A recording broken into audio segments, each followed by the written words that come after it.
السلام علیکم ورحمۃ اللہ وبرکاتہ۔ ترقی کا زینہ۔ زندگی ہموار راستے پر سفر کا نام نہیں۔ زندگی میں ہمیشہ وہ ناموافق صورتحال پیش آتی ہے جس کو بحران کہا جاتا ہے۔ زندگی میں بحران سے بچنا ممکن نہیں ہے۔ اس مسئلے کا حل صرف ایک ہے اور وہ ہے کرائسس مینجمنٹ کے آرٹ کو جاننا۔ انسان کو عقل اسی لیے دی گئی ہے کہ وہ اس آرٹ کو جانے اور اس کو استعمال کرے۔ زیادہ گہرائی کے ساتھ دیکھیے تو بحران کوئی برائی نہیں۔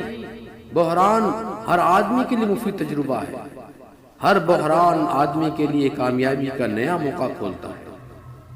اس معاملے میں صحیح فارمولا صرف ایک ہے: بحران کو ایک نئے موقع میں تبدیل کر دو۔ انسان کو جو عقل دی گئی ہے اس کے اندر بے پناہ امکانات چھپے ہوئے ہیں۔ عام حالات میں یہ امکانات سوئے ہوئے رہتے ہیں۔ معتدل حالات میں یہ امکانات کبھی نہیں جاگتے۔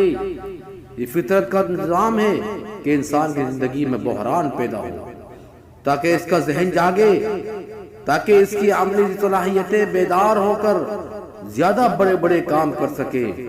زندگی ایک چیلنج ہے اور چیلنج کا مقابلہ کرنا ہی وہ چیز ہے جو کسی انسان کے لیے ترقی کے دروازے کھولتا ہے۔ بحران ہمیشہ فطرت کے نظام کے تحت پیش آتا ہے، اس لیے کسی مفروضہ دشمن کے خلاف شکایت اور احتجاج کرنا ایک غیر متعلق بات ہے۔ آدمی کو چاہیے کہ جب اس کی زندگی میں کوئی بحران پیش آئے تو وہ شکایت اور احتجاج میں وقت ضائع نہ کرے، بلکہ وہ اپنی عقلی صلاحیتوں کو متحرک کرنے کی کوشش کرے۔ اس کے بعد وہ دیکھے گا کہ بحران اس کے لیے ترقی کا نیا زینہ بن گیا ہے۔ یہ اصول فرد کے لیے بھی ہے اور قوم کے لیے بھی ہے۔ ذاتی زندگی میں بھی کامیابی کا یہی راز ہے اور اجتماعی زندگی میں بھی کامیابی کا یہی راز ہے۔